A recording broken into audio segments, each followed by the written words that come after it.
Hindi pa sumisikat ang araw, gising na si Nestor Torres Alvarado. Sa loob ng inuupahan nilang kwartong kasyalang ang isang lumang foam at maliit na kabihit, naririnig niya ang mahina at paulit-ulit na patak ng tubig mula sa gripo sa lababo. Parang metronom ng buhay na araw-araw niyang hinahabol. Nakahiga pa sa gilid si Leia, kapatid niyang babae. Nakapulupot ang manipis na kumot. Sa kabilang dulo, si Talia, ang pamangkin nilang nasa high school, nakadapa sa lumang mesa. Tulog pa rin habang nakayakap sa papel na may guhit ng miniature building model. May deadline sa school, kaya kahit gabi ay gumuguhit ito. Tahimik si Nestor habang nagsusuot ng polo na kupas na sa paulit-ulit na laba. Tinignan niya ang sapatos niyang itim na halos wala ng kinang. Kinuha niya ang maliit na brush sa gilid ng kabinet at dahan-dahang pinunasan ng alikabok. Hindi dahil kailangan pa, kundi dahil gusto niyang magsimulang maayos ang araw kahit sa maliliit na bagay. Pagdating niya sa pintuan, naramdaman niyang may gumalaw sa likod. "Kuya," mahina ang boses ni Talia, "antok pa. May project ako. Kailangan daw namin ng karton, tsaka glue." Napapikit si Nestor saglit. Hindi siya nagpakita ng lungkot, pero mabigat ang dibdib. Alam niyang last week pa dapat may nabili, pero hindi nakakasya ang renta at gamot sa ubo ni Leia. "Magkano yung glue?" tanong niya. Pinipilit gawing normal ang tono. "Mga 80, tapos karton, 50. Napakamot si Talia. "Okay lang po kung hindi..." "Hindi," putol ni Nestor. "Banayad pero matatag. Kailangan mo yan. Hahanap tayo ng paraan." Nakangiti si Leia kahit halatang pagod. Umupo siya, hinilot ang leeg. "Tors, wag mo masyadang pasanin. Baka may extra ako mamaya sa klinik." "Huwag," sagot ni Nestor habang inaayos ang ID lace niya. "Ikaw nga, kulang ka pa sa pahinga. Ako na to." Bago siya lumabas, tumingin siya sa maliit na frame sa taas ng kabinet. Lumang litrato ng tatay niyang si Mang Rodel nakangiting may hawak na wrench. Hindi mayaman ang tatay niya, pero marunong sa makina at marunong tumayo kahit laging talo sa buhay. Sa tuwing titingin si Nestor sa litrato, parang may boses na bumubulong. "Ayusin mo. Laging mong ayusin." Sa labas, sumakay siya sa jeep patungong Falcora Corporate Center. Isang gusaling mataas, malamig ang ilaw sa loob at parang laging nagmamadali ang hangin. Pagbaba niya, nagsimula na ang routine. Kumuha ng walis at map sa janitorial room, tignan ng logbook at pumirma sa oras. Nasa pinto na siya nang sumalubong si Ate Minda Salonga sa canteen, may hawak na termos. "Tors, bulong nito, tila ayaw marinig ng iba." "Kape, mainit pa, para di ka lamigin sa lobby." "Ate Minda, hindi na po." Pero naputol siya nang idikit ni Ate Minda ang termos sa kamay niya. "Huwag na maraming salita," sabi nito, nakakunot ang noo pero malambot ang mata. "Dati pa akong may anak, alam ko yung bigat ng nag-aaral pa." Napayuko si Nestor, parang nahiya sa kabutihan. "Salamat po. Basta ingat ka, ang dami ngayong bisita, lalo na yung mga feeling prinsipe dyan sa taas." Nagtaas ng kilay si Ate Minda, saka umalis.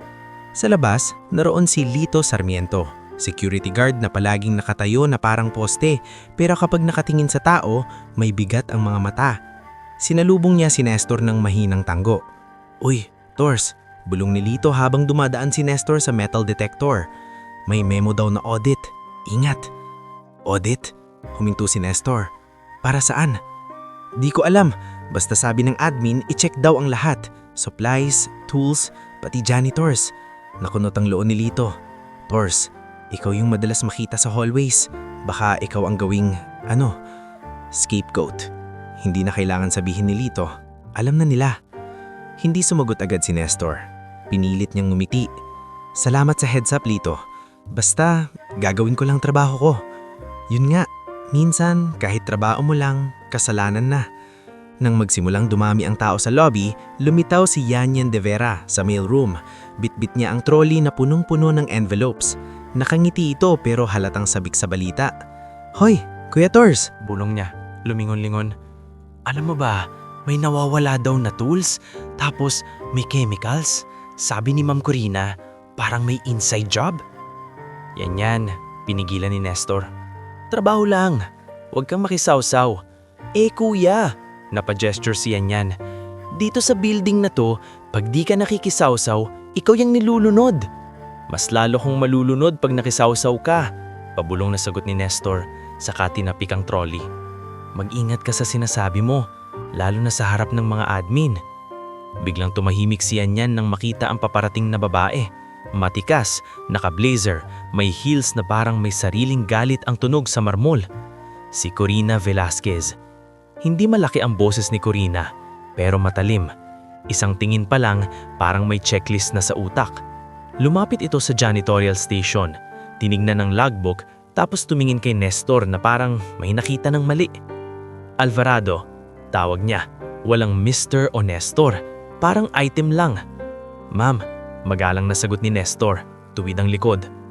Make sure spotless ang lobby. May meeting ang mga VIP tenants. Hindi ko kailangan ng amoy mop, ha? Ayokong mapahiya. Tumingin ito sa paligid, tapos bumunong ng sapat para marinig ni Nestor. At saka, may audit. Huwag kayong magkamali. Opo, ma'am. Walang emosyon ang sagot ni Nestor. Sa loob, nanginginig ang pasensya niya, pero pinipigil. Hindi siya pwedeng pumatol.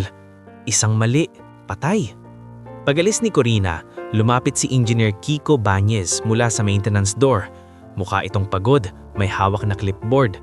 Tors, mahina ang boses ni Kiko. May nawawala daw na wiring tools. Yung iba sa listahan, hindi naman natin hinawakan. Baka inventory error? Tanong ni Nestor. Umiling si Kiko. Hindi, may mga pirma na parang ginaya. Napatingin si Nestor sa clipboard. Hindi siya expert sa pirma pero lumaki siya sa talyer. Alam niya ang kamay ng taong sanay humawak ng tool. Ang pirma sa lag parang minadali, parang sinadyang magmukhang kanya. Engineer, bulong ni Nestor. Sino may access sa storage? Marami, sagot. Pero hindi lahat may key. Admin lang at supervisors. Huminga siya ng maralim. Gusto ko sanang magsalita pero may anak ako. May therapy. Pag nawala trabaho ko, Nestor tumanggo. Naiintindihan ko. Doon dumaan sa lobby ang matandang lalaki, si Mr. Basilio Basing Montesilio. Mahina ang lakad, may tungkod at bitbit ang lumang folder na parang mahalagang mahalaga. Nang masagi siya ng isang nagmamadaling empleyado, halos mawalan siya ng balanse. Sir, mabilis na lumapit si Nestor at inalayayan siya. Okay lang po ba? Napatingin ang matanda kay Nestor. Ang mata nito, may pagod pero may talim ng karanasan. Ayos lang iho, sabi niya, humihingal. Sadyang mabilis ang mundo dito. Tayo nahuhuli. Dito po kayo, sir, sabi ni Nestor. Dinala siya sa gilid ng lobby chair. Upo po muna kayo. Salamat, sabi ni Basilio, saka tinapik ang folder niya. Dapat alagaan ko to. Ito na lang ang natitira. Hindi nagtanong si Nestor. Hindi siya marunong sumingit sa buhay ng iba. Pero napansin niya ang kamay ng matanda. May marka ng lumang trabaho. Hindi tulad ng kamay ng mga executive na malinis at mabango. Habang umiinom ng tubig si Basilio, lumapit ang isang tenant na nakasuit, may pabango na nakakasulaskok. Si Tristan Waycoco, CFO ng main tenant company, kilala sa pagdadabog kahit sa elevator. Excuse me, sabing mayabang ni Tristan, nakatingin kay Nestor na parang may dumi sa sapatos. This is a premium lobby. Make sure your activities don't obstruct the walkway. Pasensya na po, sir, magalang masagot ni Nestor. Napadulas lang po si... Whatever, putol si Tristan. Tumingin siya kay Basilio, saka bumalik kay Nestor. Just do your job. Natahimik si Basilio, pero nung umalis si Tristan, marahang nagsalita ang matanda, halos pabulong. Marunong kang rumespeto, iho. Trabaho ko po yun, sagot ni Nestor, pero may ngiting maliit. Hindi, sagot ni Basilio. Trabaho mo yung maglinis. Yung respeto, pili mo yan. Napatigil si Nestor, parang tinamaan ng simpleng katotohanan. Maya-maya, bumalik si Yan, bitbit ng envelope. Kuya Tors, may delivery sa 18th floor. Pero, teka, bakit ikaw lagi ang pinadadalhan ng errands? Dapat ibang utility. Okay lang, sagot ni Nestor. Huwag ka nang mag-ingay. Pero sa loob niya, may dahan-dahang nabubuong kaba. Audit, nawawalang tools, pirmang ginaya, power tripper na admin, CFO na mapangmata, at siya, Janitor na laging nasa hallway, laging madaling ituro. Habang nagbumop siya sa gilid ng lobby, naaalala niya ang talyer sa probinsya. Amoy grasa, tunog ng martilyo, at boses ng tatay niya. Tors, pag may sira, huwag kang magalit sa ingay. Hanapin mo yung pinanggagalingan. Sa Falcora, hindi makina ang sira, tao, sistema. At parang mayon palang nagsisimulang umingay. Sa dulo ng shift niya, tinignan niya ang logbook at inventory sheet na nakadikit sa wall. Dahan-dahan siyang huminga. Hindi siya natatakot sa trabaho. Natatakot siya sa posibilidad na kahit tama siya, mali pa rin ang lalabasan. Pag-uwi niya sa gabi, hawak niya ang maliit na sobre ng sweldo at resibo ng pamasahe. Binuksan niya ang pinto ng kwarto at nadatnang si Talia gising pa rin, naghihintay. "Kuya," mahina ang boses ni Talia. "Nakabili ka po ng glue." Tinitigan ni Nestor ang batang may pag-asa sa mata at sa isang iglap, naaalala niyang hindi siya pwedeng bumigay. Hindi pa ngayon. "Bukas," sabi niya, pilit ng ngiti. "Bukas bibili tayo. Pangako." At habang hinihigop niya ang huling init ng kape ni Ate Minda, isang tanang ang paulit-ulit sa isip niya. Kapag dumating ang araw na ituturo nila ako, may maniniwala ba sa katotohanan? "Bukas bibili tayo, pangako." Yun ang huling sinabi ni Nestor kay Talia bago siya matulog, pero kahit nakahiga na siya sa lumang foam, hindi pa rin pumapantay ang paghinga niya. Sa dilim, naririnig niya ang patak ng gripo, ang mahinang hilik ni Leia, at ang kunog ng papel na unti-unting nagagalaw. Si Talia pala, gising pa rin, nagtatapos ng sketch ng miniature building model. Ang bigat ng pangako, hindi dahil glue lang ang pinag-uusapan, kundi dahil iyon ang simbolo ng isang mundong pilit niyang pinapanday, yung mundong may bukas. Kinabukasan, mas maaga pa siya sa dati. Sa labas, malamig ang hangin at basa ang kalsada, parang may pahabol pang ulan. Sa jeep, napapikit siya sandali. Iniisip ang sinabi ni Lito tungkol sa audit. Iniisip din niya ang pirma sa log na parang ginaya at ang mukhang walang pakialam ni Tristan Waikoko. Pagdating niya sa Falcora Corporate Center, ibang-iba ang aura ng lobby. May mga tarpaulin na welcome VIP partners, may puting bulaklak sa gilid, at may mga taong naka-headset na paikot-ikot na tila may sinasalubong na artista. Sa entrance, nakatayo si Lito, mas tuwid ang tindig, mas mabigat ang mata. "Maaga ka," bulong ni Lito habang dumadaan si Nestor. "Gusto ko lang mauna para matapos agad," sagot ni Nestor, sinubukang gawing normal. Umusog si Lito, mas lumapit. "Tors, may sinabi sa akin si Ma'am Corina kagabi. Sabi niya, bantayan niyo yung janitor na laging nasa hallway. Hindi ko alam kung anong balak nila pero masama kutob ko." Napapikit si Nestor saka tumanggo. "Salamat Lito. Basta kung may mangyari, sana marinig mo muna ako bago ka maniwala sa kanila." "Siyempre," sagot ni Lito pero halatang kinakain siya ng takot. "Pero alam mo naman dito, minsan mas malakas ang memo kaysa sa tao." Sa janitorial room, kinuha ni Nestor ang mop at bagong timba. Nandun si Ate Minda sa pinto, may dalang plastic na may 2 pandesal. "Oh," bulong nito, iniabot ang pandesal. "Para sa bata, si Talia. Alam kong may project." "Hindi na po Ate Minda." Pero tinignan siya nito ng matalim. "Huwag kang tatanggi. Hindi ito utang, tulong ito." Nestor nangiti ng mahina. "Salamat po. Babawi po ako pag okay na." "Huwag babawi. Ipagpatuloy mo lang," sagot ni Ate Minda saka lumingon sa paligid. "At Tors, mag-ingat ka. Narinig ko sa kantin may VIP ngayon. Pag VIP ang bisita, mas gusto nilang may masisisi pag may mali." "VIP lang naman po, lilinis lang ako," sagot ni Nestor. Pero sa loob niya, alam niya na sa mundo ng Falcora, kahit ang paglilinis pwedeng gawing kasalanan. Paglabas niya sa lobby, nandun si Yanyan de Vera. Halatang sabik, bitbitang mail trolley. "Kuya Tors," pabulong niya, halos tumatalon sa excitement na may halong kaba. "May narinig ako sa HR, may audit team daw na papasok ngayon, tapos may incident report daw na ihahain." Yan, sabi ni Nestor. Mahina pero matigas. Huwag ka magkalat. Kumalma ka. Ayoko magkalat. Pero, kuya, pangalan mo daw binabanggit. Humigpit ang boses ni Yanyan. Sabi ni Gavin, we need to make an example. Parang may malamig na kamay na humawak sa batok ni Nestor. Pinilit niyang hindi magbago ang mukha niya. Narinig mo lang yan. Hindi lang, singit ni Yanyan. May paper siya sa folder. May stamp. Parang termination? Hindi ko sure. Basta may read. Huminga si Nestor ng malalim. Salamat, pero wag mo na akong idamay. Ako na bahala. Sa gilid ng lobby, nakita niyang dumaan si Engineer Kiko. Tinawag niya ito sa isang sulok na malapit sa fire exit. Engineer, tungkol dun sa pirma.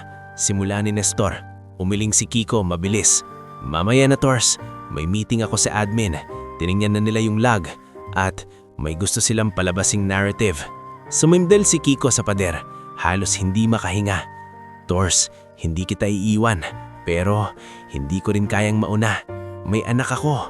Alam ko, sagot ni Nestor. Pero kung may ebidensya ka, itabi mo. Huwag mong ipagkatiwala kahit kanino. Tumango si Kiko saka lumayo. Bandang alas 9, dumagsa na ang mga VIP. May mga suit, may mga babae na naka-blazer at may dalang tablet, may mga photographer na tila corporate ang kinukunan. Sa gitna ng paggalaw ng lobby, nagmamop si Nestor sa gilid. Maingat para walang madulas. Doon niya nakita muli si Mr. Basilio Montesilio, mas maagang dumating. Nasa isang armchair ito. Hawak ang folder na parang hawak niya ang huling piraso ng dignidad niya. Lumapit si Nestor, dala ang basong tubig. Sir Basilio, tubig po, sabi niya. Nakangiti ang matanda. Salamat iho, ikaw na naman ang nag-aalala. Baka po mapagod kayo sa paghihintay, sagot ni Nestor. Tumango si Basilio, tapos biglang tumingin sa paligid. Iba ang mga mata dito ano, parang kahit nakatayo ka lang, hinuhusgahan ka na. Hindi nakasagot si Nestor. Kasi, totoo. Hindi nagtagal, may nangyari sa hindi inaasahang sandali. Isang batang staff na nagmamadali, may hawak na tray ng kape para sa VIP meeting. Sa sobrang bilis, nadulas ito sa bahagyang basang bahagi ng sahig na hindi naman kay Nestor galing, kundi isang tumulong na utility na nagbitbit ng halaman. Tumilapon ng kape, tumama sa carpet malapit sa hallway papuntang executive suites. Ay! Sigaw ng staff, nanginginig. Bago pa makalapit si Nestor para magpunas, dumating si Tristan Wicoco. Parang may radar ang yabang. Pag may aberya, kailangan may masisisi. Ano to? Sigaw ni Tristan, tumuturo sa carpet. VIP day ngayon, sino ang in charge sa lobby cleanliness? Humakbang si Nestor, dala ang towel. Sir, lilinisin ko po agad. Ah, ikaw! Napatingin si Tristan kay Nestor na parang nahuli niya ang kriminal. I've seen you everywhere, always in the hallway. Now look, this is why the building looks cheap. Sir, hindi po ako ang... Pero biglang lumitaw si Corina Velasquez, parang nag-aandya ng kanagaang eksenang ito. Tristan, calm down, sabi ni Corina. Pero hindi ito pag-awat, ito yung pag-angat ng apoy para mas lumaki. We'll handle it. Alvarado, bakit basa dito? Ma'am, may nadulas, sabi ni Nestor. Pero hindi pa siya tapos. Stop! Umangat ang kamay ni Corina, pormal ang boses. I told you yesterday, no mop smell, no wet floors. VIP partners are here. This is unacceptable. Mula sa gilid, lumapit si Gavin Lontok, HR supervisor. May dalang folder na kulay dark red, parang sa sinehan, yung papel na nagdedesisyon ng buhay. Ma'am Corina, we have the incident documentation, sabi ni Gavin. Parang rehearsed. Napatingin si Nestor sa folder. Biglang bumilis ang tibok ng puso niya. Dumami ang tao sa lobby. Mga staff, guards, tenants, pati ilang delivery riders na napatingin dahil sa sigawan. Parang biglang naging entablado ang marmol na sahig. Documentation? Ulit ni Tristan. Nag-aayos ng cufflinks na parang walang nangyayari. Good. I want accountability. Huminga si Nestor. Pilit pinatatag ang boses. Sir, Ma'am, lilinisin ko po, pero hindi po ako ang dahilan ng... Alvarado, putol ni Gavin. Binuksan ang folder. You have been cited for repeated negligence, missing tools, unauthorized access to supply storage, and now endangering tenants and guests due to unsafe floor conditions. Parang sumikip ang hangin. Narinig ni Nestor ang pag-ungol ng mga tao. Bulungan. Mga mata na nakafocus sa kanya. Hindi totoo yan, mahinang sabi ni Nestor. Pero hindi siya umaatras. Wala akong kinuhang tools. At hindi ako nagbasa ng sahig. May nadulas lang na, "Do you have proof?" Tanong ni Tristan, nakangising malamig. "May CCTV po," sagot ni Nestor, mabilis. "Makikita po na hindi ako nag-CCTV?" Sumingit si Corina, kumunot ang noo. "We reviewed CCTV, and you were seen in the hallway and near the executive suites multiple times. Why? Janitor ka.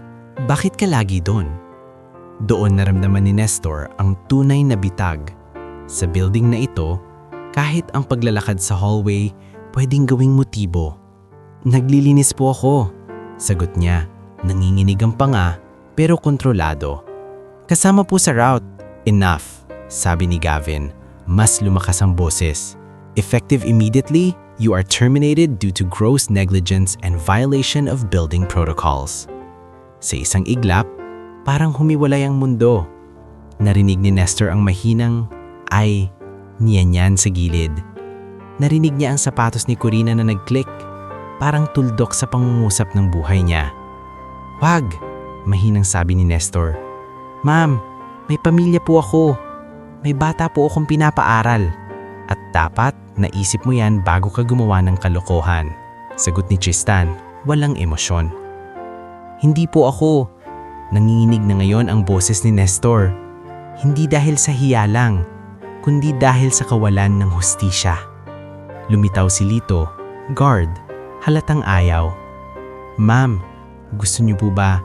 "Oo," mabilis na sagot ni Corina. "Escort him out. Surrender his ID." Nagkatinginan si Lito at Nestor. Sa mata ni Lito, may paghingi ng tawad. Sa mata ni Nestor, may pakiusap na, "Pakinggan mo ako." "Pasensya na, Tors," bulong ni Lito. Halos walang tunog. Utos eh.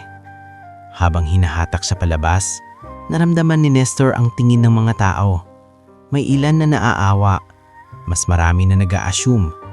Nakita niya si Ate Minda sa canteen doorway, napapahid ng luha habang pinipigilan ng sarili na sumigaw. Nakita niya si Anya na nanyingibig ang kamay sa hawak na envelope. Nakita niya si Engineer Kiko sa malayo. Nakayuko, parang kinain ng konsensya pero hindi makagalaw. At sa gilid ng lobby, si Mr. Basilio.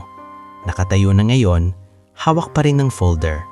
Nakatingin kay Nestor na may galit na hindi pa niya inilalabas. Pagdating sa pinto, kinuha ni Lito ang ID ni Nestor. Umangat ang kamay ni Nestor, parang ayaw bumitaw sa huling patunay na may lugar siya sa gusaling iyon. "Lito," sabi ni Nestor, mahina. "Hindi ko ginawa to." Tumanggo si Lito, nanginginlid ang luha. "Alam ko." Paglabas ni Nestor sa araw na maulap, parang mas malamig ang hangin kaysa kanina. Wala na siyang ID, wala na siyang trabaho, at may pangakong glue na naghihintay sa bahay. Umuwi siya na parang may daladalang bato sa dibdib. Pagbukas niya ng pinto sa kwarto, sinalubong siya ni Talia na may pag-asa sa mata. "Kuya," tanong ng bata, nakangiti pa. "Makakabili na tayo?" Hindi agad nakasagot si Nestor. Umupo siya sa gilid ng foam. Nakatitig sa kamay niyang wala ng ID. Sa lamesa, naroon ang project ni Talia. Building model na hindi pa tapos. Dahan-dahang lumuhod si Lia sa harap niya. Parang ramdam na ang nangyari, kahit walang salita. "Tors, anong nangyari?" tanong ni Lia, nanginginig. Huminga si Nestor. Pilit hinahabol ang boses. "Pinalabas ako."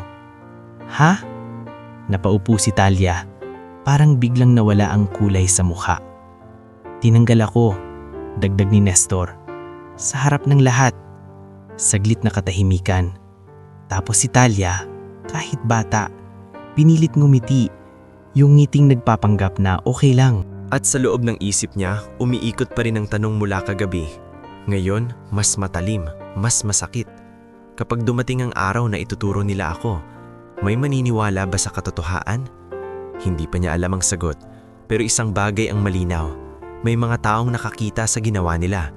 Si Lito, si Ate Minda, si Yanyan, si Engineer Kiko, at si Mr. Basilio na nakatayo sa labi kanina, hawak ang folder na parang may bitbit na lihim. At sa gabing iyon, habang nakahiga siya at nakatitig sa kisame, naramdaman niya ang unang paglabas ng apoy sa dibdib. Hindi apoy ng paghihiganti, kundi apoy ng isang taong ayaw ng yurakan. Dahil kung may nawala sa kanya na yon, hindi lang trabaho, dignidad, at may mga taong hindi niya hahayaang mawala iyon nang walang katotohanan. At sa gabing iyon, habang nakahiga si Nestor at nakatitig sa kisame, naramdaman niya ang unang paglabas ng apoy sa dibdib. Hindi apoy ng paghihiganti, kundi apoy ng isang taong ayaw ng yurakan. Hindi siya agad nakatulog. Paulit-ulit sa isip niya ang eksena sa labi, ang kape sa carpet, ang mga matang nakatingin, ang folder ni Gavin, ang boses ni Corina na parang kutsilyo, at ang huling pagtingin ni Lito bago kunin ang ID. Sa sulok ng kwarto, naroon ng miniature building model ni Talia, hindi pa tapos. May mga pirasong karton na nakatumpok, parang maliit na bersyon ng buhay nilang hindi rin tapos. "Kuya," mahina ang boses ni Leia sa dilim. "Bukas, anong gagawin natin?" Hindi sumagot agad si Nestor. Pinakinggan niya muna ang patak ng gripo. Parang binibilang ang oras na wala na siyang sweldo. Sa dibdib niya, may halong takot at hiya, pero mas nangingibabaw ang determinasyon. "Babalik ako," sagot niya sa wakas, mababa ang boses. Hindi para makiusap, para kunin yung toolkit ko sa janitorial room na iwan ka doon. At para malaman kung anong totoo. "Delikado," sabi ni Leia, umangat ang katawan sa higa. "Baka pagalitan ka ulit, baka ipahuli ka." "Tao lang ako," sagot ni Nestor, "hindi kriminal." Sa gilid, gumalaw si Talia. "Kuya," mahinang sabi nito, halatang gising pa pala. "Okay lang kahit hindi na yung glue, basta wag ka lang mapahamak." Doon muling kumirot ang dibdib ni Nestor. Umupo siya, hinaplos ang ulo ni Talia. "Hindi ko ipapamana sa iyo ang takot," bulong niya. "Kahit mahirap, hindi tayo lalayo sa tama."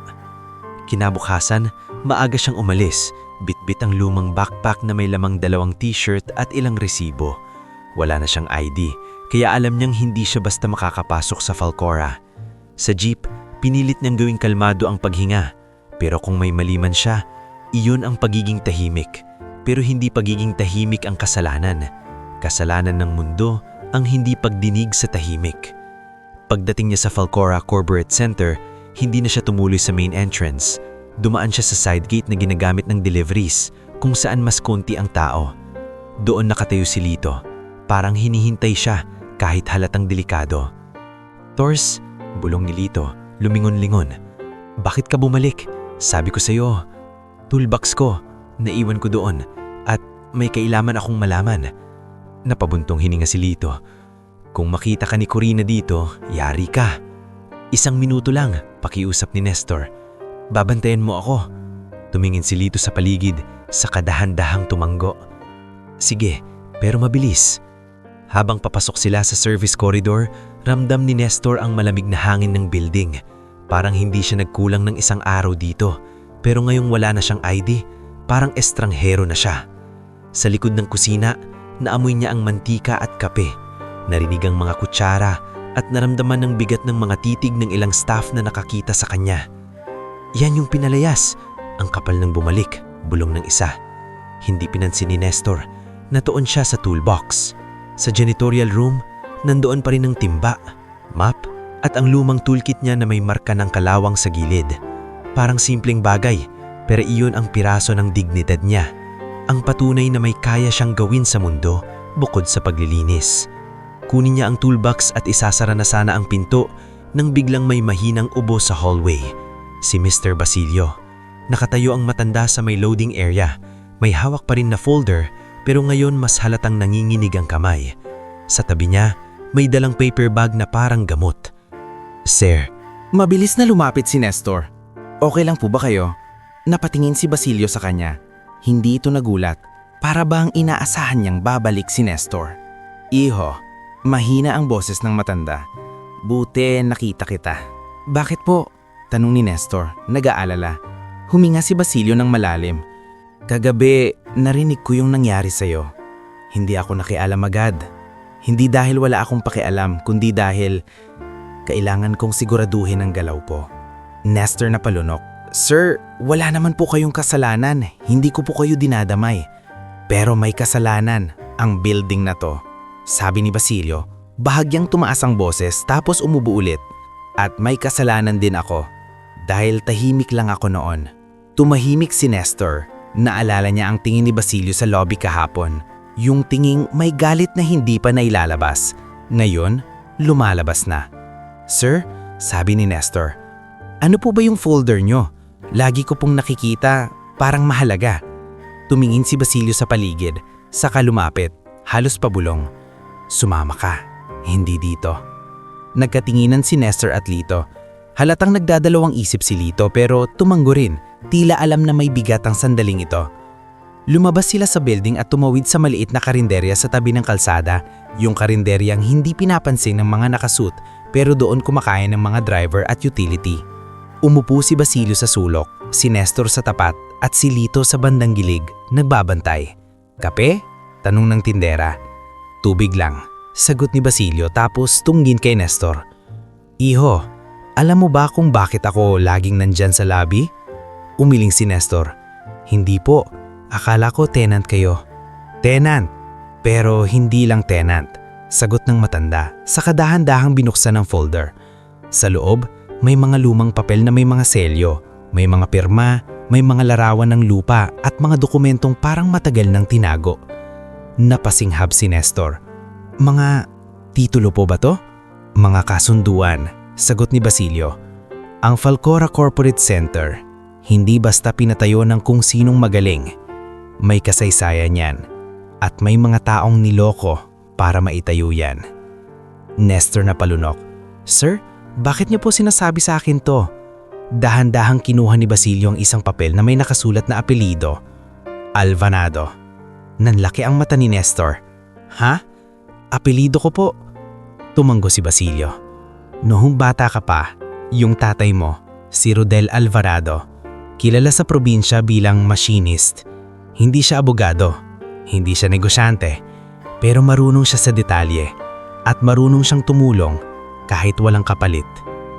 Parang may humampas sa dibdib ni Nestor. Tatay ko? Oo, sabi ni Basilio, mas seryoso. Noong panahon na binibili pa lang ang lupa para sa building, may mga papeles na minadali, may mga pirma na pinilit, may ilang pamilya na halos mapaalis ng walang tamang bayad. Ang tatay mo, tumulong sa isang matandang may-ari noon. Tinulungan niyang ayusin ang mga makina at tinulungan niyang ayusin ang records na may mali. Nestor, nakatitig sa dokumento, nanginginig ang kamay. Pero bakit may apelido namin dito? Witness, sagot ni Basilio. Witness sa isang kasunduan. At may hawak akong stock certificate na matagal nang hindi naasikaso. Kasi yung co-owner namatay. Naiwan sa anak, pero walang alam. At ngayon, may co-owner na gustong ibenta ang shares niya dahil distressed. Nestor huminga ng malalim. Sir, hindi ko po naiintindihan lahat. Ano po ibig sabihin nito sa akin? Doon dumating sa karinderya ang isang babaeng maayos ang bihis. May dalang leather folder at ID ng law office. Attorney Selma Rigor. Kasunod niya, isang lalaking naka-long sleeves, may dalang sealed envelope, Noel Dacumos, bank officer. Mr. Montesillo, bati ni Attorney Selma, saka tumingin kay Nestor. Ito ba ang si Nestor Alvarado? Tumanggo si Basilio. Siya. Umupo si Attorney Selma, diretso ang boses, halatang sanay sa facts. Mr. Alvarado, hindi ito fairy tale. Pero may pagkakataon na ang mga bagay na tinatago ng panahon lumalabas sa tamang tao. Nestor na pakunot. Ma'am, janitor lang po ako. Hindi ka lang, singit ni Basilio, seryoso. At ngayon, kailangan ko ng taong mapagkakatiwalaan. Nanginig ang tuhod ni Nestor. Sir, hindi ko po alam kung papaano ako makakatulong. Wala akong pera, wala akong koneksyon. Noel Dacumos ang nagsalita. Mahinahon. Hindi pera ang unang hinahanap namin, Mr. Alvarado. Due diligence ang kailangan. May shares na pwedeng bilhin legally, pero delikado dahil may mga tao sa loob ng building management na posibleng nagtatago ng anomalies para bumaba ang value, tapos sila ang bibili. Anomalies. Ulit ni Nestor, biglang naalala ang inflated supplies, ghost suppliers at pirma sa log na ginaya. Attorney Selma tumanggo. At base sa initial notes ni Mr. Montesillo, may pattern ng procurement irregularities. Kailangan naming malaman kung sino ang gumagamit ng building operations para magkamal. Si Nestor napahawak sa buhok, parang bumabalik ang sakit ng kahapon. Yung audit, yung nawawalang tools, yung pagbintang sa akin? Exactly, sabi ni Basilio, bumigat ang boses. Iho, ang ginawa nila sa'yo, hindi lang personal, taktika yan. Saglit na katahimikan, narinig ang kutsara sa kabilang mesa, narinig ang busina sa kalsada. Sa loob ni Nestor, nagbabanggaan ng takot at pag-asa. Pero bakit ako? Tanong niya halos pabulong. Bakit ako ang kinakausap nyo? Bumuntong hininga si Basilio. Dahil ikaw ang nasa ground, ikaw ang nakakakita. At dahil nakita ko kahapon kung paano ka magpigil, hindi ka sumigaw, hindi ka nanakit, pero hindi ka rin bumigay. Attorney Selma sumingit, mas formal. Mr. Alvarado, we can offer a legitimate consulting role. Hindi ito biglang yaman. Ito ay trabaho. Pagtingin sa operations, pagkuha ng testimonies, pag-validate ng logs, kapalit, bayad, proteksyon, at kung magtagumpay ang acquisition, may pwesto ka sa bagong management structure. Nanlaki ang mata ni Nestor. Consulting? Ako? Dahil marunong ka sa proseso, sagot ni Noel, at marunong ka sa detalye. Yung mga taong nandyan sa taas, puro presentation. Ikaw, aktual. Nestor tumingin kay Lito na tahimik lang sa gilid, parang nagtatanong ang mga mata niya. Totoo ba to? Si Lito bahagyang tumanggo, halatang naguguluhan pero umaasa. Tors, kung ito ang paraan para lumabas yung totoo, gawin mo. Nestor lumunok. Sir Basilio, kung papasok ako dito, madadamay pamilya ko. Lia, Talia. Bumagal ang boses ni Basilio. Kaya nga tayo may abogada, kaya nga may bangko. Hindi kita ipapahamak at higit sa lahat, hindi kita gagawing sandata ng paghihingkit. Ang gusto ko, ayusin ang gusali, ayusin ang sistema. Doon naramdaman ni Nestor na yung apoy sa dibdib niya may direksyon na. Hindi basta init ng galit, kundi init ng layunin. Huminga siya ng malalim, saka tumanggo. Sige po, sabi niya, naninginig pa rin pero malinaw. Hindi ko man alam lahat, pero alam ko kung paano maghanap ng sira at kung sino ang nagtatago. Ngumiti si Basilio, unang beses na may gaan sa muka. Magaling. Attorney Selma inalabas ang isang papel. We'll start with the simple agreement, confidentiality, at the plan. Pero una, kailangan mong mag-ingat. Dahil pag nalaman nila na bumabalik ka sa usapan, gagawa sila ng paraan para patahimikin ka. Doon napahigpit ang hawak ni Nestor sa toolbox na nasa tabi ng upuan. Parang biglang naging simbolo ulit ito. Hindi na lang pang-ayos ng map, kundi pang-ayos ng buhay. Sa labas ng karinderya, dumaan ang Falcora Corporate Center na parang higanting walang pakialam. Pero sa mesa nilang maliit, may nabubuong plano. Isang planong hindi magsisimula sa yabang, kundi sa katotohanan. At sa ulang pagkakataon mula nang pinalayas siya, naramdaman ni Nestor na may maniniwala pala.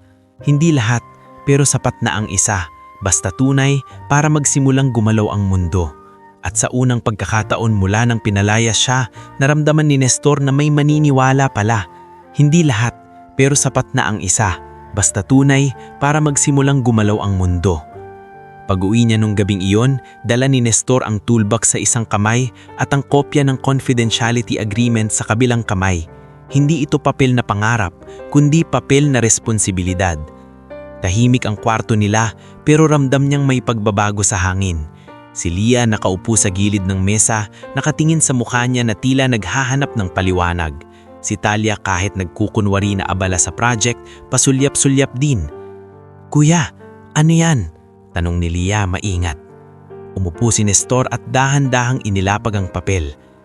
May nakausap ako. Yung matandang tinutulungan ko sa lobby, si Mr. Basilio Montesilio. May pagkakataon. Anong pagkakataon? Singit ni Talia, hindi napigilan ng curiosity. Nagpakawala ng mahabang hininga si Nestor. Hindi pa tayo yayaman bukas. Walang ganun. Una niyang linaw, kasi ayaw niyang bigyan sila ng ilusyon. Pero may legal na gagawin, may abogada, may bangko, at may plano para lumabas ang totoo. Para mapatunayan na hindi ako magnanakaw. Namilog ang mata ni Leia. Tors, delikado yan. Alam ko, sagot ni Nestor, hinaplos ang noo. Pero mas delikado kung manatahimik tayo. Pag nanahimik ako, wala na akong trabaho. Wala tayong bukas. Napayuko si Leia, saka dahan-dahang tumango, parang tanggap na ang bigat. Basta, mag-ingat ka. Yun lang. Sa gitna ng dilim, humakbang si Talia palapit. Kuya, mahina niyang sabi. Kahit hindi tayo yayaman, basta bumalik yung dignidad mo.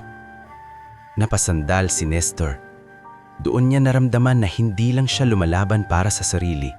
Lumalaban siya para sa batang natututo kung paano tumayo sa mundo. Kinabukasan, maaga siyang nagpunta sa maliit na office ni Attorney Selma Rigor sa isang lumang building sa kabilang kanto ng business district. Walang marble floors, walang halimuyak ng mamahaling pabango. Amoy papel at kape lang, at tunog ng electric fan. Pero doon, ramdam ni Nestor ang totoong trabaho. Tahimik, mabusisi, at seryoso. Mr. Alvarado, bati ni Attorney Selma, diretso ang postura. Today is execution day. Hindi ito dramatic entrance lang. Everything must be proper. Kasunod ni Attorney Selma si Noel Dacumos, bank officer, may dalang folder na may seal at resibo. Ready ka? Tanong ni Noel, mahinahon. Huminga si Nestor ng malalim. Hindi ako sanay sa ganito, amin niya. Pero ready akong gawin yung tama. Ngumiti si Noel ng bahagya. Yun ang kailangan. Sa lamlesa, inilatag ni Attorney Selma ang mga dokumento. Basilio will acquire controlling shares through a lawful share purchase agreement. The funds are already escrowed. We have notarization scheduled, and we will attend the shareholders meeting today. Ngayon din? Nanlaki ang mata ni Nestor. Tumango si Attorney Selma. Yes, kasi time sensitive. May distressed co-owner na nagbenta na. Kapag naunahan tayo ng ibang grupo, wala na. Doon sumingit si Noel. At may indikasyon na may gustong magpa-lowball ng building value through operational issues, missing tools, inflated expenses, and reputational damage. Napakuyom ang kamao ni Nestor.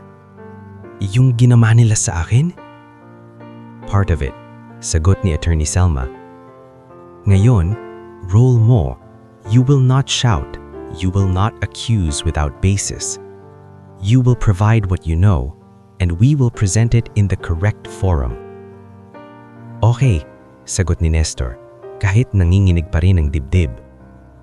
Bago sila umalis, dumating si Basilio Montesilio. Mas maayos ang suot, pero halata pa rin ang panghihina. May kasama siyang maliit na oxygen inhaler sa bag. Iho, sabi ni Basilio kay Nestor, handa ka na? Handa po, sagot ni Nestor. Pero sir, bakit parang ang bilis ng lahat? Ngumiti si Basilio, pero may lungkot. I-harvest natin ang katotohanan habang sariwa pa ang kasinungalingan. Sumakay sila sa sasakyan ni Noel papuntang Falcora Corporate Center. Habang papalapit, tumitindi ang kaba ni Nestor. Sa bintana, nakikita niya ang gusaling minsang pinagtatrabahuan niya araw-araw. Ngayon, babalikan niya hindi bilang janitor, kundi bilang taong may dala-dalang legal authority. Pagdating sa building, sa main entrance sila pumasok. Sa pintuan, nandun si Lito Sarmiento, naka-duty. Pagkakita kay Nestor, nanlaki ang mata nito at halatang napalunok. Tors, bulong ni Lito, parang gustong pigilan siya.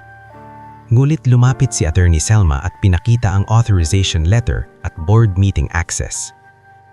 "We are here for the shareholders meeting, authorized attendees," sabi niya, formal. Tinignan ni Lito ang papel, nanginginig ang daliri. "Opo, ma'am." Tumingin siya kay Nestor at sa isang iglap, parang bumalik ang lakas ng loob niya. "Proceed po." Habang naglalakad si Nestor sa lobby, narinig niya ang mga bulong-bulong ng staff. May mga nakilala niyang janitors na tumigil sa pagwawalis, nakatitig, parang di makapaniwala. Si Kuya Tors bumalik? Bakit may abogada? Anong nangyayari? Sa gilid ng canteen doorway, lumitaw si Ate Minda. Pagkakita kay Nestor, napahawak siya sa bibig, parang gustong umiyak pero pinipigil. Lumapit siya ng bahagya. "Tors," mahina niyang sabi. Tumango si Nestor at sa mata niya may sinabing hindi na kailangan ng salita. "Hindi ako bumalik para magmakaawa." Sa conference floor, mas malamig ang ilaw. Punong-puno ang hallway ng executives at representatives. Sa dulo, may malaking pinto na may sign na Property Holdings Shareholders Meeting. Bago sila pumasok, hinawakan ni Basilio ang braso ni Nestor. "Iho, kahit anong sabihin nila sa'yo, manatili kang kalmado. Ang totoo, hindi sumisigaw, pinapakita." Tumanggo si Nestor. Opo, pagbukas ng pinto, bumungad ang mga taong nakasuit, mga laptop, projector at mahabang mesa. Naroon si Corina Velasquez, nakaupo sa gilid na parang siyang may-ari. Naroon si Gavin Lontok, hawak ang folder na parang sandata pa rin. At naroon si Tristan Waikoko, nakasandal sa upuan, may niting man papanukso. Nang makita nila si Nestor, biglang nagbago ang atmosphere. Anong ginagawa niya dito? Malakas na tanong ni Tristan, hindi man lang tinago ang pangmamaliit. "Security." Bago pa makalapit ang guard, nagsalita si Attorney Selma. "We are authorized attendees. Please address your concerns to legal." "Legal?" Singit ni Corina, tumayo. "This man is terminated. He has no business." "Ma'am," putol ni Noel Dacumos, kalmado. "This is not an HR matter. This is an ownership meeting." Doon tumayo si Basilio, hawak ang folder. "Good morning," sabi niya, hindi malakas pero bumabagsak ang boses sa katahimikan. "I am Basilio Montesilio." May ilan sa mesa ang napatingin, parang may nakilala. May iba, hindi. Attorney Selma naglatag ng mga dokumento sa mesa. "We submit for the record, executed share purchase agreement, notarized documents, escrow proof, and updated board resolution. Mr. Montesilio now holds controlling shares of Falcora Property Holdings, including ownership and control of Falcora Corporate Center." Parang may humigop ng hangin sa buong kwarto. "Impossible," sabi ni Corina, pumula ang muka. "Hindi ko alam yan. Wala kaming notice." "Notice was served," sagot ni Attorney Selma, nilabas ang stamped receipt. "Properly." Nanigas si Tristan. "So, what? You own the building?" Tanong niya, pilit na kalmado pero halatang naiirita. Si Basilio tumanggo. "Yes, and I did not come here to brag. I came here to clean house." Gavin Lontok biglang nagsalita, defensive. "If this is about operations, we have policies. That janitor..." Doon nagsalita si Nestor, unang beses sa meeting. Hindi malakas, pero malinaw. "Hindi ako that janitor. Nestor Alvarado. At pinagbintangan niyo ako sa harap ng lahat para matakpan niyang totoong nawawala." Nag-angat ng kilay si Corina. "You have no proof." Attorney Selma sumingit. "We have initial findings, not accusations, findings. Inflated invoices, supplier irregularities, and inventory mismatches. We request an immediate independent audit." Sa gilid, may tenant representative na tumayo, si Ms. Rhea Codiamat, legal head ng isa sa tenants. "If there's fraud affecting building operations, tenants have a right to know," sabi niya. "We support an external audit." Doon napatingin ng ibang shareholders, May murmurs, may mga nagtatanong sa isa't isa. Parang biglang gumalaw ang mesa. Si Basilio tumingin kay Nestor. Alvarado, sabi niya, yung ID mo na kinuha nila. Nanlaki ang mata ni Nestor. Wala na po. Tama, sagot ni Basilio. Simula ngayon, hindi ID ang basehan ng halaga ng tao dito. Performance at integridad. Lumingon si Basilio sa mga nasa mesa. Effective immediately, I am placing Corina Velasquez under suspension pending investigation. Gavin Luntok, likewise pending review of HR actions and possible falsification of memos. Tristan Waikoko, your tenant company will be formally notified and requested to cooperate. If you refuse, we will proceed legally. Hindi niyo pwedeng, sabat ni Corina. Pwede. Controlling shares, board authority, and everything is documented. Tahimik na ngayon si Tristan, hindi na siya makangisi.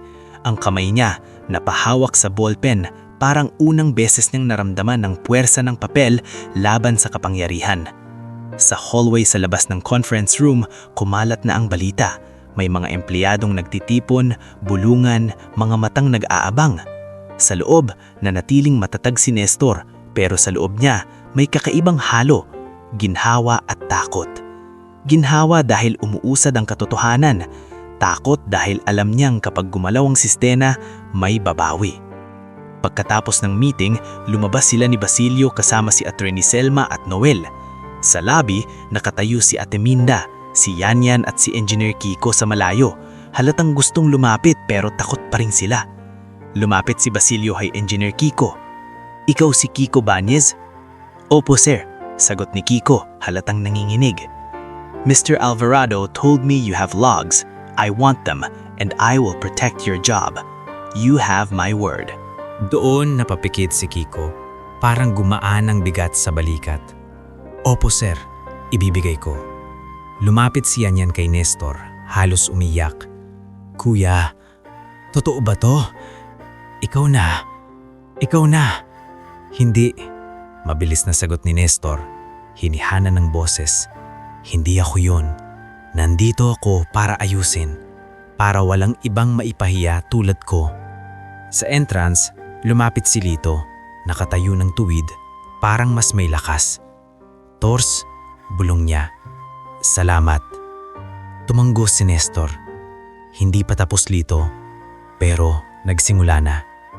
At habang tumitingala siya sa mataas na gusali, sa unang pagkakataon, hindi niya ito tinitingnan bilang kulungan ng kahihiyan, kundi bilang lugar na may pagkakataong baguhin.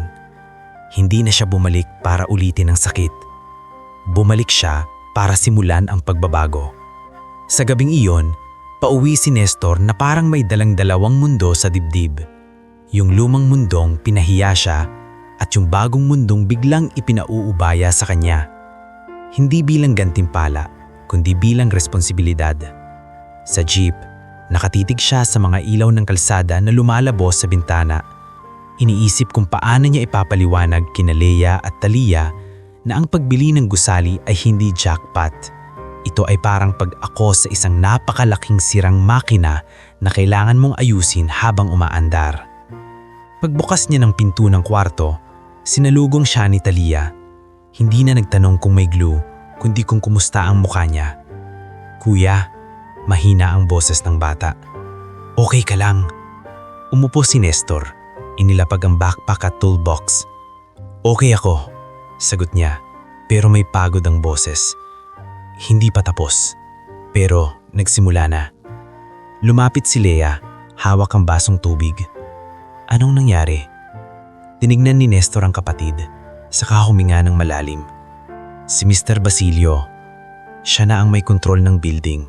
Legal, may abogada, may bank proof. Sinuspende niya sina Corina at Gavin, pending investigation. Pinapasok ang external audit. Nanlaki ang mata ni Leia. Tors, seryoso? Bakit parang pelikula yan? Napangiti si Nestor ng bahagya, pero agad naging seryoso. Hindi ito pelikula. Kasi sa pelikula, pagkatapos ng climax, masaya na. Sa totoong buhay, doon pa lang nagsisimula ang trabaho. Doon unang beses na nakita ni Talia ang kuya niyang hindi lang pagod, kundi may bikat na parang matanda na agad. Kinabukasan, hindi na bumalik si Nestor bilang janitor. Bumalik siya bilang operations consultant sa ilalim ng legal team ni Attorney Selma at sa direktang utos ni Basilio. Hindi siya nakasuit, naka-plain polo lang siya at maayos na sapatos. Pero sa dibdib niya, iba na ang tindig, hindi yabang, kundi tapang na pinanday ng kahihiyan.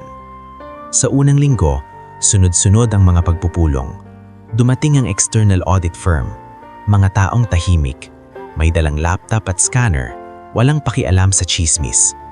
Sa basement, naglatag sila ng temporary office. Doon unang dinala ni Engineer Kiko ang maintenance logs. "Sir Nestor," sabi ni Kiko, halatang naninibago sa pagtawag. "Nandito po yung preventive maintenance records, pati yung delivery receipts. May mga araw na dumating ang supply sa papel, pero walang actual na dumating." Tinignan ni Nestor ang dokumento. "Yung pirma?" tanong niya. Umiling si Kiko, pinakita ang logbook. "Ayan, yan yung pirma na ginaya. Hindi ko alam kung sino, pero hindi yan akin." Tumingin si Nestor sa audit lead na si Miss Carissa Yabot, babae na diretso magsalita. "Ma'am Carissa, paki-include to sa review," sabi ni Nestor. Tumanggo si Carissa. "We will, and we'll also trace suppliers." Habang ginagawa ang audit, maraming empleyado ang natatakot. May iba pa ring naniniwala sa lumang kwento na si Nestor daw ay may ginagawa. Kaya ang unang hakbang niya, hindi pagpapakita ng kapangyarihan, kundi pagbuo ng tiwala. Sa kantin, lumapit siya kay Ate Minda. "Ate, salamat sa pandesal noon." Napahawak si Ate Minda sa apron. "Ay naku Tors, wag mo nang isipin yun. Hindi ko yun makakalimutan. Kasi yun yung araw na wala na akong maipapangako sa pamangkin ko. Kayo yung tumulong." Natigilan si Ate Minda, tapos dahan-dahang tumanggo. "Ang gusto ko lang Tors, wag kang magbago. Kasi dito, ang bilis magbago ng tao pag nakakahawak ng papel at pirma." Napangiti si Nestor. "Kaya nga ako bumalik dito ate, para hindi magbago sa maling direksyon." Sa lobby, pinuntahan niya si Lito. "Lito?" sabi niya. "Kumusta?" Huminga si Lito, halatang may bigat. "Marami pa ring galit, Tors. Yung ibang guards, sinasabing pinabagsak daw natin yung admin. Baka daw mawalan ng overtime. Tapos, may mga tenant staff na nagmamadaling magsipsip sa bagong management." "Tuloy lang," sagot ni Nestor. "Basta patas. At kung may problema, sabihin mo sa akin." Nagulat si Lito. "Tors, ikaw na ba? Boss ko?" Umiling si Nestor. "Hindi, kasama mo ako. Pero kung may kailangan kang proteksyon, nandito ako." Dumating rin si Yanyan, halatang nag-iingat na sa bibig. "Kuya, may mga narinig ako, pero ayokong mangchismis," sabi niya, parang nagbago na. "May ilang staff down na nagtatago ng documents. Baka sirain nila bago makuha ng audit." "Tama," sagot ni Nestor. "Hindi chismis yan kung may risk, pero wag mong ikakalat. I-report mo lang sa tamang channel." Doon, sa unang pagkakataon, nakita ni Nestor ang epekto ng nangyari. Natututo ang mga tao na ang takot pwedeng palitan ng proseso. Pagkalipas ng 2 buwan, lumabas ang unang audit report. Hindi pa buong detalye, pero sapat para kumpirmahin ang pattern. Inflated invoices, ghost deliveries, at kickback trails na dumadaan sa isang supplier na konektado sa assistant ni Corina. Hindi agad naging kulong tulad ng inaasahan ng iba. Sa totoong buhay, mabagal ang hustisya, pero gumalaw ang batas. Attorney Selma tumawag ng meeting. "Corina will face administrative and civil liabilities," paliwanag niya. "Gavin, possible falsification. Tristan is not an owner, but we can compel cooperation and review tenant conduct. We will also send formal notices." "Paano yung mga empleyado?" tanong ni Nestor. "Yung mga natanggal, yung mga napagbintangan." Tumango si Basilio, na tahimik lang sa gilid pero matalim pa rin ang mata. "Iho, yan ang unang ayusin." At doon nagsimula ang rebuilding arc na hindi na umiikot sa pagkakahulog ni Nestor, kundi sa pag-angat ng marami. Naglabas sila ng policy, reinstatement review para sa mga natanggal sa nakaraang 6 na buwan.